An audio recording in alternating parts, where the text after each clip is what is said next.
दोस्तों नमस्कार। आप सभी का स्वागत है मेरे YouTube चैनल जॉब इन्वेस्ट पर। मैं विनोद श्रीवास्तव आप सभी के बीच पुनः उपस्थित हूँ।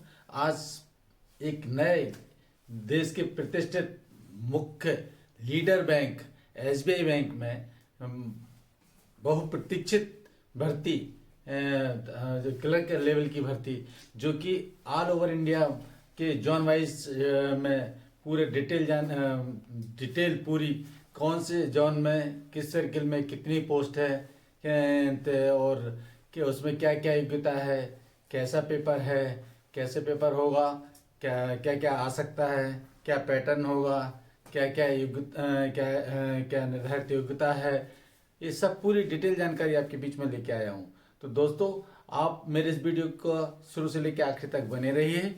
इस वीडियो को आप बीच में बिल्कुल स्किप मत कीजिए, ये आपके लिए बहुत उपयोगी साबित हो सकता है। और दोस्तों और आपने अभी मेरे चैनल पर यदि नए हैं और आपने अभी तक मेरे चैनल को सब्सक्राइब नहीं किया है तो आपसे अनुरोध है कि मेरे यूट्यूब चैनल को सब्सक्राइब करें, बेल आइकन के बटन को दबाएं और साथ में एक मेरे वीडियो को प्यारा सा लाइक कीजिए जिससे कि आपको भी आपको तुरंत नोटिफिकेशन प्राप्त हो और मुझे भी एक आपके लाइक से एक एनर्जी मिलती है। तो दोस्तों अब चलिए अब शुरू करते हैं। SBI state bank of India जो देश का एक लीड बैंक है, जूनियर एसोसिएट की भर्ती निकली है जिसमें कस्टमर सपोर्ट एंड सेल्स का काम रहेगा। और ये जो एप्लीकेशन स्टार्ट होंगे वो 17 दिसंबर 2024 से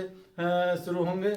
अभी पहली बार आए हैं तो मेरे आप चैनल पर जाइए और जितने भी मेरे वीडियोस पड़े हैं वो उसको आप देखिए और साथ में आप जिसमें आप पाएंगे कि ये चैनल आपके लिए कितना उपयोगी साबित हो सकता है। साथ में मेरे चैनल की यही विशेषता है कि मेरे चैनल पर सिर्फ और सिर्फ ऑथेंटिक जानकारी ही मिलेगी आपको। कभी किसी तरह की फाल्स जानकारी या बड़ा चढ़ाकर कोई भी जानकारी मेरे चैनल पर नहीं दी जाती। तो दोस्तों आप मेरे चैनल पर जो भी जानकारी दी जा रही है, जो भी आप सुन रहे हैं वो पूर्ण रूप से सही और सटीक जानकारी है, इसका आप विश्वास कर सकते हैं। तो दोस्तों SBI ने junior associate customer support and sales की पोस्ट निकाली है और जिसमें ऑनलाइन रजिस्ट्रेशन प्रारंभ हो रहे हैं 17 दिसंबर 2024 से। जो वैकेंसी निकली है इसमें 2 लेवल के एक प्रीलिमिनरी एग्जाम होगा। प्रीलिमिनरी एग्जाम में जो स्टूडेंट्स पास होंगे वो मेन एग्जाम के लिए क्वालिफाई करेंगे, वो मेन एग्जाम दे पाएंगे। प्रीलिमिनरी एग्जाम में से जो मेरिट लिस्ट निकलेगी वो जो टोटल पद संख्या है कैंडिडेट टोटल वैकेंसी की जो पद संख्या है उससे 10 गुना लोगों को मेन एग्जाम के लिए सिलेक्ट किया जाएगा और इसमें कोई इंटरव्यू नहीं होगा। और मेन एग्जाम में जो मेरिट लिस्ट में जो आएंगे वो सीधे अपॉइंटमेंट के हकदार होंगे। सब डिटेल बताऊंगा कि कितना एज लिमिट चाहिए, कितना एजुकेशन क्वालिफिकेशन होना चाहिए, कितनी पोस्ट हैं। तो सबसे पहले मैं शुरुआत करता हूँ वैकेंसी के बारे में। तो टोटल कितनी पोस्ट है इस बारे में पूरी डिटेल बताता हूँ आपको।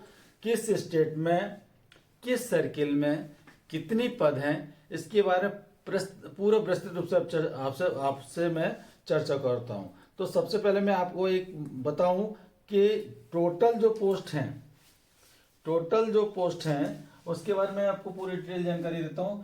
टोटल 13,765 पोस्ट हैं टोटल। और अब मैं आपको इनकी जानकारी देता हूं कि किस सर्किल में किस स्टेट में किस सर्किल में कितने पद कौन सी कैटेगरी के लिए कितने पद हैं वो उसके बारे में पूरी डिटेल आपको जानकारी देता हूं। ठीक,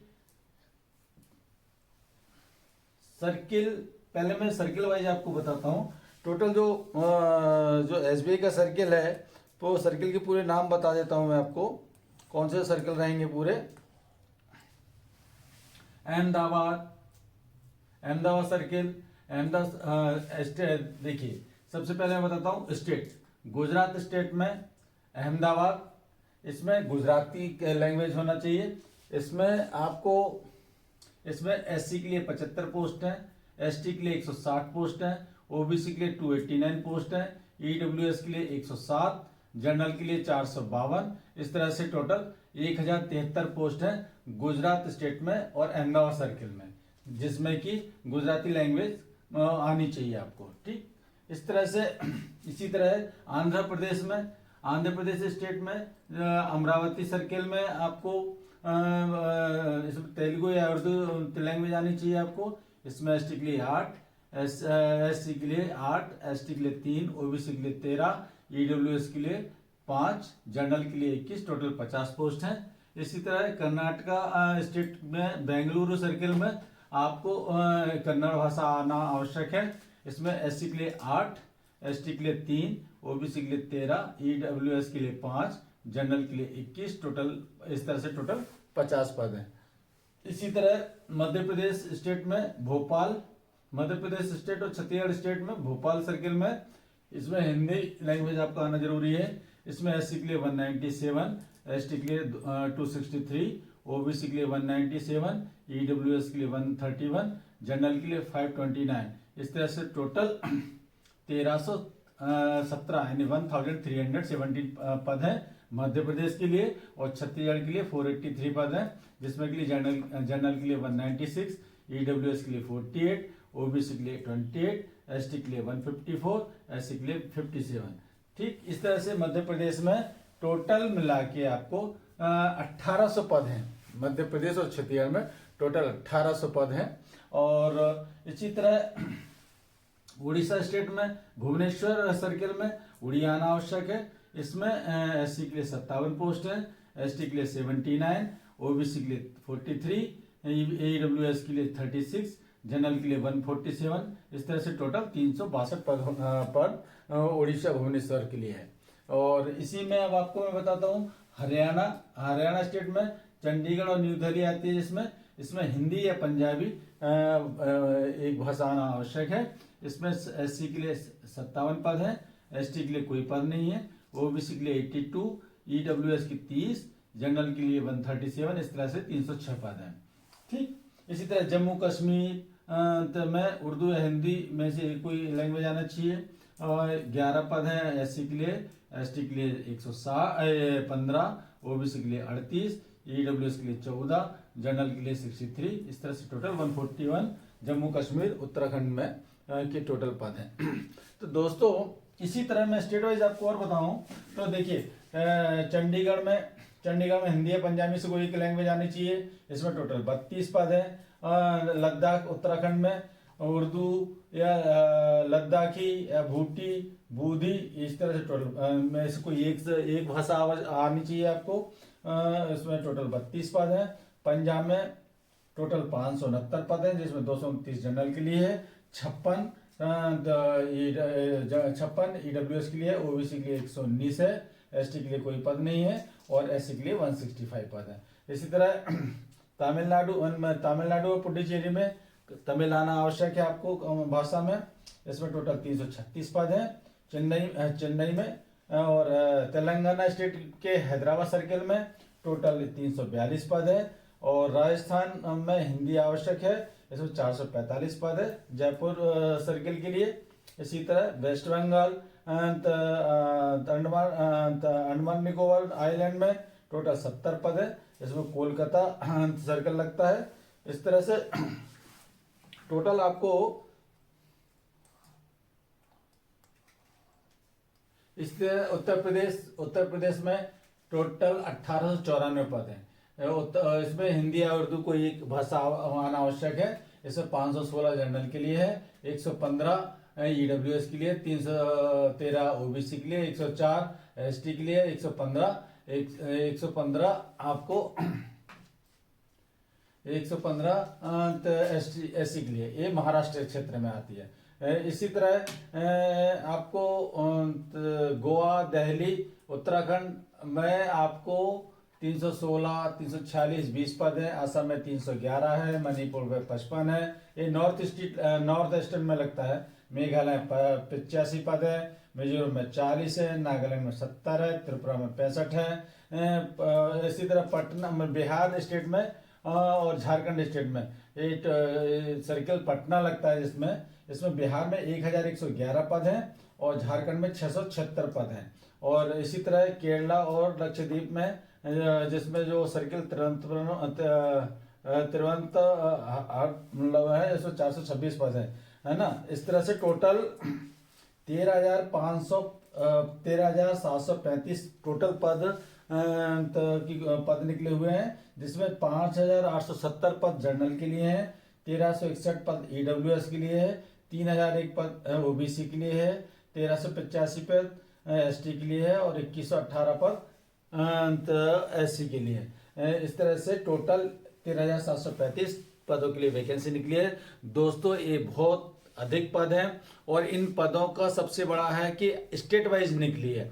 इसमें सबसे एक चीज़ है कि आपको कम से कम जिस स्टेट में आप हैं वहाँ की लोकल लैंग्वेज आपको आना आवश्यक है। एक लैंग्वेज आपको आना आवश्यक है और उसकी मिनिमम आपको मिनिमम क्वालिफिकेशन आपको हिंदी लिखना पढ़ना बोलना आना चाहिए। ये सबसे बड़ी प्राथमिकता है दोस्तों। और इतनी पोस्ट है पूरे ऑल ओवर इंडिया से मंगाई आवेदन पत्र मांगे गए हैं। तो दोस्तों कंपटीशन तो है, लेकिन इसमें आपको बहुत अधिक आपको एक आप जो भी बच्चा अच्छी तरह से तैयारी कर रहा है उसको एक ब्राइट फ्यूचर दिख रहा है कि इसमें इसमें पोस्ट में सिलेक्शन, जो बच्चा अच्छी तरह तैयारी कर रहा है उसका सिलेक्शन होने के चांस काफ़ी है। क्योंकि इसमें सबसे पहला है कि एक बहुत ज़्यादा पद निकले हुए हैं। दूसरा हर स्टेट में निकले हैं। आप अपने सर्किल में हैं, जिस स्टेट में आप जिस स्टेट में रहते हैं आप उस स्टेट सर्किल के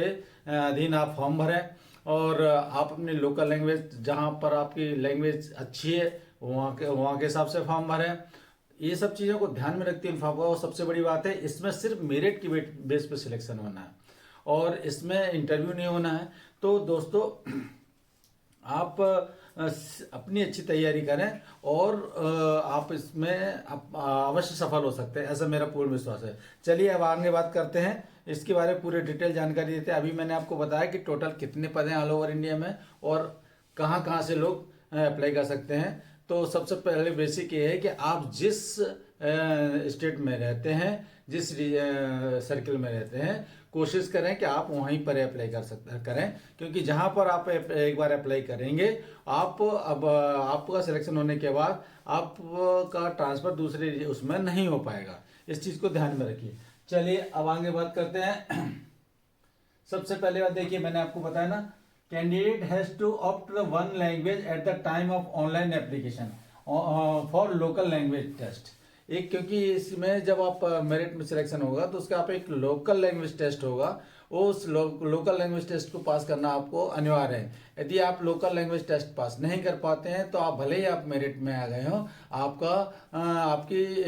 आपकी पोस्ट निरस्त कर दी जाएगी और आप ज्वाइन करने के हकदार नहीं होंगे। इसलिए इस चीज़ को ध्यान में रखिए। सबसे पहले है candidate has to opt the one language at the time of online application for local language test, है ना। ओके, इस चीज को ध्यान में रखिए। और दूसरा, candidate applying for the state of Maharashtra circle में मुंबई मेट्रो सर्किल भी आता है। इसी तरह यदि कैंडिडेट उत्तर प्रदेश स्टेट में आप वो अप्लाई करते हैं तो उसमें दिल्ली सर्किल और लखनऊ सर्किल दोनों सर्किल सम्मिलित होते हैं। और हरियाणा, यदि हरियाणा स्टेट में आते हैं तो आप न्यू दिल्ली सर्किल और चंडीगढ़ सर्किल हरियाणा सर्किल में आते हैं, है ना। इस तरह से आप ये सब ऑफिशियल वेबसाइट पर आप जब फॉर्म भरेंगे तो आप पूरे डिटेल जानकारी ढंग से पढ़ के आप फॉर्म भरें। आपको बताया कि टोटल कितनी पोस्ट हैं और कौन कौन से स्टेट में किस सर्किल में कितनी पोस्ट हैं, ये पूरे डिटेल आपको बताया। अब मैं आपको बताता हूँ कि इन जो क्राइटेरिया है, एलिजिबिलिटी क्राइटेरिया में सबसे पहले है एज लिमिट। आपकी कितनी एज लिमिट, मतलब आपकी कितनी आयु होनी चाहिए, इसके बारे में बताता हूँ। कैंडिडेट को 20 साल से कम नहीं होना चाहिए। कम से कम आवेदन पत्र अप्लाई करते समय कैंडिडेट की कम से कम उम्र 20 साल होनी चाहिए और अधिकतम 28 साल होनी चाहिए। ये सामान्य श्रेणी के लोगों के लिए है और ये जो गणना की जाएगी 1/4/2024 डेट को ध्यान में रखते हुए की जाएगी। अब इसमें जो सरकारी नियमानुसार जो ना आयु सीमा में छूट है उसके बारे में आपको डिटेल बताता हूँ। एस सी एस टी के लिए 5 साल की एज रिलैक्सेशन है। ओबीसी के लिए 3 साल का है। पीडब्ल्यूबीडी जनरल ईडब्ल्यूएस में 10 साल का है। पीडब्ल्यूबीडी SC/ST में 15 साल का है। पीडब्ल्यूबीडी ओबीसी में 13 साल का है। Ex serviceman disable ex serviceman में एक्चुअल पीरियड ऑफ सर्विस और प्लस 3 साल का, यानी टोटल 8 साल का आपको एज में रिलैक्सेशन है। या widows, divorcee women and women judicially separate from their husband and who are not 7 साल ऐसे लेडीजों को जो कि डाइवर्सी है और जो विडो है ना, और या फिर जो अपने हस्बैंड से अलग रह रही हैं, उन्हें 7 साल का आयु सीमा में छूट दी जाएगी, है ना। इस तरह से अब मैंने आपको अभी तक बताया कि ये एज रिलैक्सेशन पूरा, और इसके बारे में और डिटेल जानकारी आप PDF से प्राप्त कर सकते हैं। और दोस्तों यदि जिसको भी ये मेरा PDF चाहिए वो आप या तो मुझे कमेंट बॉक्स में लिखे तो मैं उसको डायरेक्ट उसको PDF उपलब्ध करा दूंगा, और या फिर आप मेरे टेलीग्राम चैनल जॉब यूनिवर्स को सब्सक्राइब कीजिए। वहाँ पर मेरे द्वारा जो भी आपको जानकारी दी जाती है उन सभी की नोटिफिकेशन की PDF और भी जो भी सामग्री है एजुकेशन से संबंधित तो वो पूरी उन सभी की PDF मेरे टेलीग्राम चैनल जॉब यूनिवर्स पर आपको उपलब्ध हो जाएगी। और यदि आपको इसमें कोई कठिनाई होती है तो आप मुझे व्यक्तिगत मेरे व्हाट्सएप नंबर 9644783447 पर भी संपर्क कर सकते हैं। और दोस्तों इतना जरूर बोल सकता हूँ कि आपको इन प्रतियोगिता की तैयारी के लिए किसी भी तरह की मटेरियल की आवश्यकता हो, किसी भी तरह की मेरी सलाह की आवश्यकता हो कि कौन सी बुक पढ़नी चाहिए और क्या मतलब कौन सी बुक पढ़नी चाहिए, कैसे तैयारी करनी चाहिए और कैसी नई नई ट्रिक जो कम समय में ज़्यादा से ज़्यादा क्वेश्चन हल कर सके, इस तरह की पूरी जो भी जानकारी आपको चाहिए वो मैं आपको उपलब्ध करा सकता हूँ। तो दोस्तों उसके लिए भी आप मुझसे डायरेक्ट संपर्क कर सकते हैं। अभी मैंने आपको बताया कि टोटल पोस्ट कितनी है और मैंने आपको बताया एज कितना होना चाहिए। अब मैं आपको बता रहा हूँ कि जो एजुकेशन क्वालिफिकेशन कितना होना चाहिए। तो इन सभी पोस्टों के लिए आपको कैंडिडेट को कम से कम ग्रेजुएट होना आवश्यक है। वो किसी भी विषय में ग्रेजुएट हो सकता है। और इस तरह से अब मैं बताता हूँ आपको सिलेक्शन प्रोसेस क्या है, कैसे एग्जाम मतलब इसमें आप कैसे सिलेक्ट हो सकते हैं, इसका पूरा सिलेक्शन प्रोसेस की विस्तृत जानकारी मैं आपको देता हूँ। ध्यान से सुनिए दोस्तों और मेरे वीडियो आप प्रॉपर पूरा देखिए, तभी आपको पूरा प्रॉपर समझ में आएगा। सिलेक्शन प्रोसेस में सबसे पहले मैंने आपको पहले ही बताया कि सिलेक्शन प्रोसेस 2 लेवल पे होगा, एक प्रीलिम एग्जाम होगा और एक मेन एग्जाम। जो प्रीलिम एग्जाम में जो सिलेक्ट होंगे वो मेन एग्जाम दे पाएंगे और मेन एग्जाम के मेरिट के आधार पर आप क्या अपॉइंटमेंट होगा। तो जो प्रीलिमिनरी एग्जामिनेशन होगा फेज 1 का, फर्स्ट फेज में जो एग्जाम होना है प्रीलिमिनरी एग्जाम, जो वो टोटल ऑनलाइन होगा और इसमें टोटल 100 क्वेश्चन आएंगे, 100 नंबर के 100 क्वेश्चन आएंगे और टोटल ऑब्जेक्टिव टाइप होगा। और इसमें 3 सेक्शन होंगे और वो मैं अभी आपको पूरा बता रहा हूँ। तो आप देखिए प्रीलिमिनरी एग्जामिनेशन में आपको क्या होगा, ऑब्जेक्टिव टाइप के क्वेश्चन पूछे जाएंगे, टोटल 100 नंबर का होगा, ये टोटल ऑनलाइन होगा। इसमें इंग्लिश लैंग्वेज, न्यूमेरिकल एबिलिटी और रीजनिंग एबिलिटी, इस तरह से टोटल है ना ये 3 इंग्लिश लैंग्वेज, न्यूमेरिकल और रीजनिंग। इंग्लिश लैंग्वेज में 30 क्वेश्चन आएंगे, 30 नंबर के होंगे। न्यूमेरिकल एबिलिटी में 35 क्वेश्चन आएंगे, 35 नंबर के होंगे। रीजनिंग एबिलिटी में 35 क्वेश्चन होंगे, 35 नंबर के होंगे। और इन तीनों का 20 मिनट का समय आपको मिलेगा। इस तरह से टोटल 60 मिनट में आपको इस 100 क्वेश्चन हल करने होंगे। और सबसे बड़ी बात है तीनों को सेपरेट, तीनों सब्जेक्ट टॉपिक का सेपरेट टाइम होगा 20 मिनट, उसे 20 मिनट में ही आपको सॉल्व करना होगा और उसके बाद वो टाइम ब्लॉक हो जाएगा। इस चीज़ में और नेगेटिव मार्किंग भी है, जो अगर आप क्वेश्चन सही करते हैं तो 1 नंबर मिलेगा, और यदि आप क्वेश्चन आपका गलत होता तो एक क्वेश्चन का आपको 1/4 नंबर काट लिया जाएगा। इस तरह से आप ये आपको मैंने फेज 1 का प्रिलिमिनरी एग्जाम के बारे में डिटेल बताया। अब मैं बताता हूँ। अब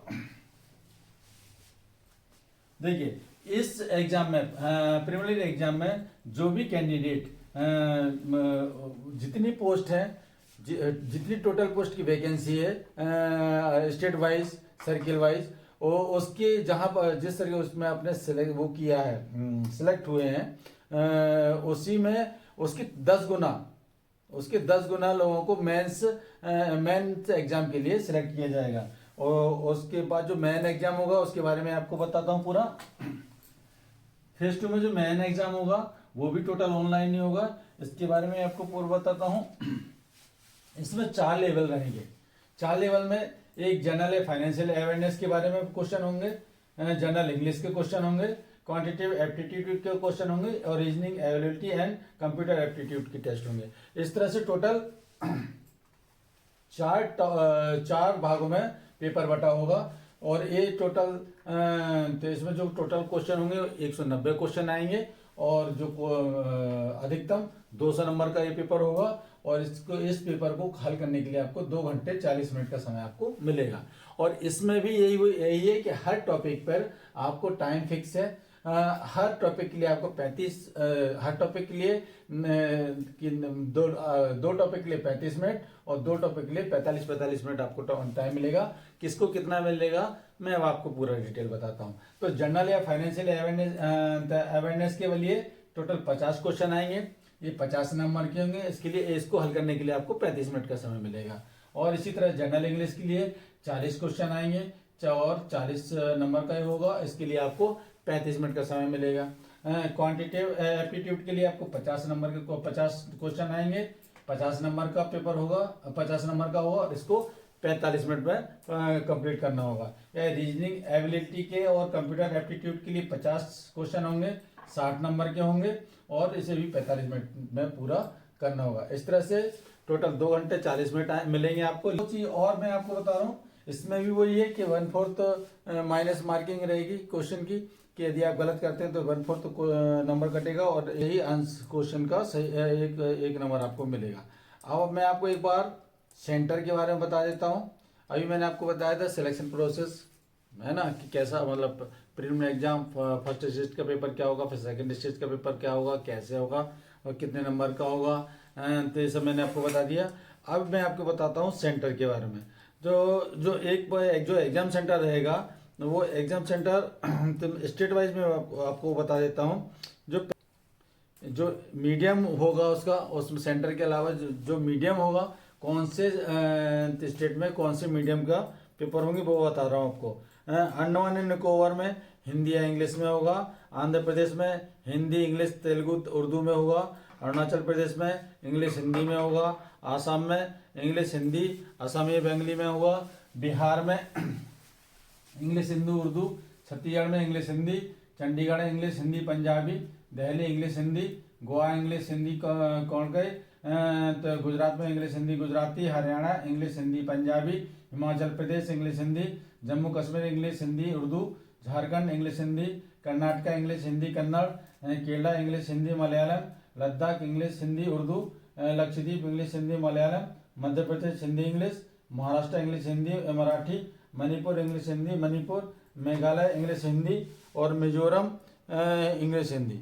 इसी तरह से Nagaland English Hindi, Tamil Nadu English Hindi Tamil, Sikkim English Hindi, Telangana English Hindi Telugu Urdu, Tripura English Hindi Bengali, Uttar Pradesh English Hindi Urdu, Uttarakhand English Hindi, और वेस्ट बंगाल इंग्लिश हिंदी बंगाली। ठीक। और टेस्ट पर्टिकुलर आप जो भी ऑप्ट करेंगे लोकल लैंग्वेज, उसका भी टेस्ट आपको उस हिसाब से उसी लैंग्वेज में आपको देना पड़ेगा। छोटे छोटे पॉइंट है वो चीज़ मैं आपको क्लियर कर देता हूँ। सबसे पहले जो भी वेटिंग लिस्ट होगी, वो वेटिंग लिस्ट जब मेंस एग्जाम के बाद जो वेटिंग लिस्ट होगी, वो वेटिंग लिस्ट कम से कम 50% वैकेंसी के 50% की वेटिंग लिस्ट भी बनेगी। जैसे लगभग 13,000 पोस्ट हैं, तो 13,000 की 7,000 तो वेटिंग लिस्ट भी होगी, और साथ में जो प्रीलिमिनरी एग्जाम होगा लगभग टेंटेटिव डेट है फरवरी 2025 में प्रीलिमिनरी एग्जाम, फरवरी 2025 में एग्जाम हो सकता है। और आप जो भी एग्जाम सेंटर भरें वो बहुत सोच समझ के भरें, क्योंकि एक बार एग्जाम सेंटर भरने के बाद आप वो किसी भी दशा में आप चेंज नहीं कर सकते। अब कॉल लेटर का रहता है, कॉल लेटर के बारे में बता देता हूँ आपको।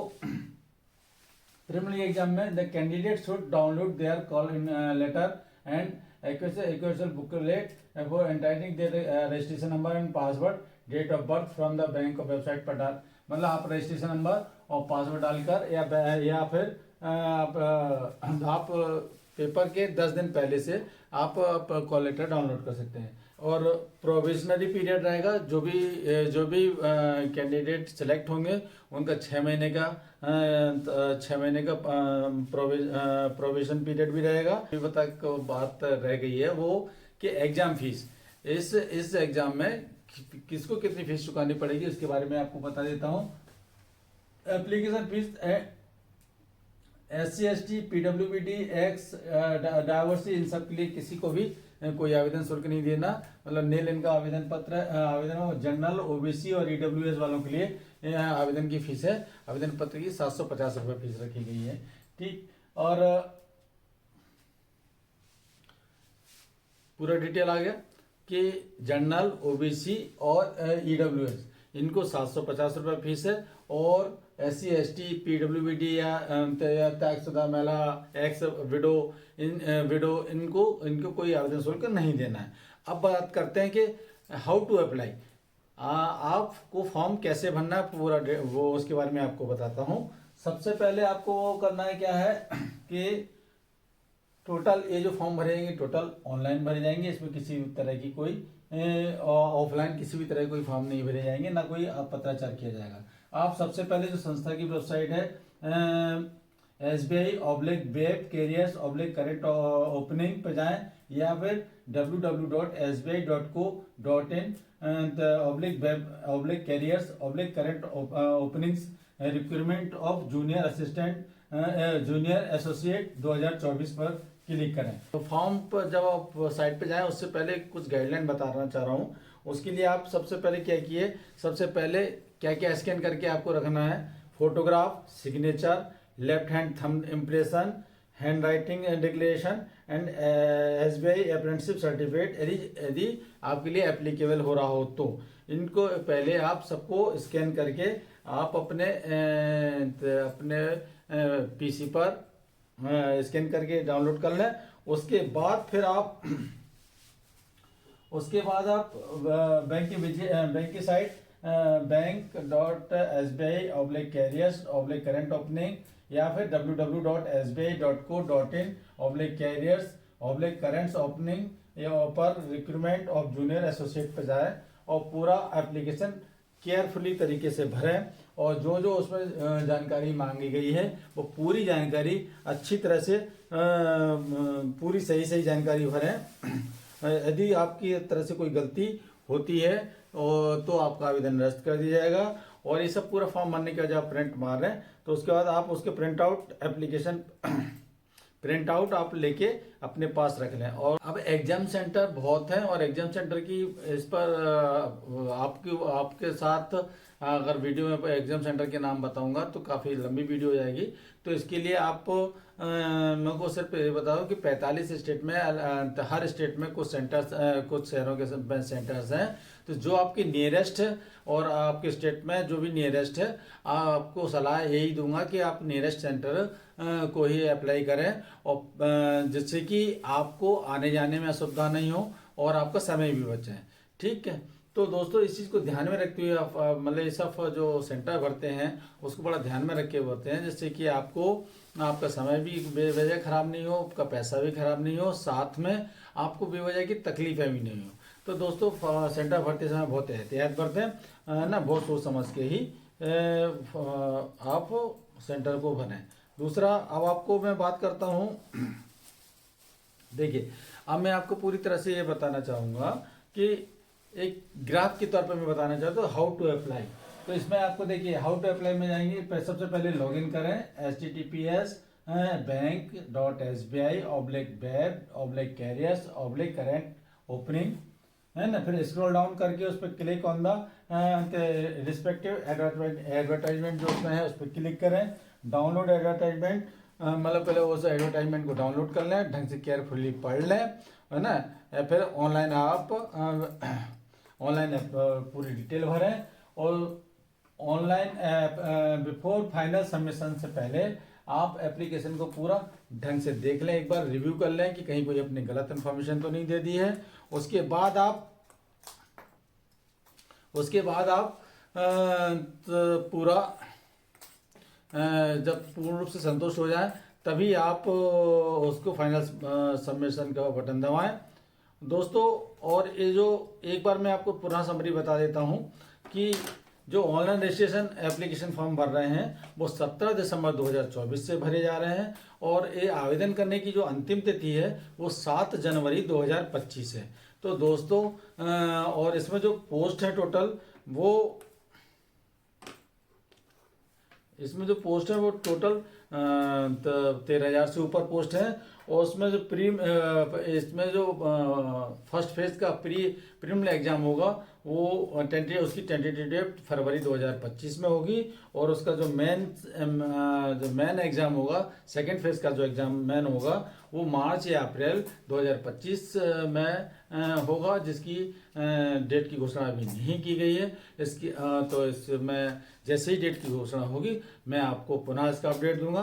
तो दोस्तों तो मैंने अपनी तरफ से पूरा डिटेल देने की कोशिश की है और यदि आपको कोई सी तरह की और जो आपको कुछ इस संबंध में डाउट हो वो आप मुझे कमेंट बॉक्स में लिखें, मैं उसका आपको व्यक्तिगत उत्तर देने की कोशिश करूंगा। दोस्तों आप साथ में कमेंट्स में ये भी लिखें कि आपकी योग्यता क्या है, आप किस फील्ड में जाना चाहते हैं और किस फील्ड की आप तैयारी कर रहे हैं, आप किस शहर से हैं, किस स्टेट से हैं। तो उससे मुझे भी जानकारी मिलेगी कि मेरा ये वीडियो कहाँ के स्टूडेंट्स देख रहे हैं और और किस लेवल के बच्चे मुझे फॉलो कर रहे हैं। तो उस हिसाब से मैं आप लोगों के लिए और अच्छी जो भी सामग्री है आपके भविष्य के लिए वो मैं उपलब्ध कराने की कोशिश करूंगा। तो दोस्तों मैं पुनः आपसे कहूँगा कि यदि अभी तक आपने मेरे चैनल जॉब यूनिवर्स को सब्सक्राइब नहीं किया है तो सब्सक्राइब करें,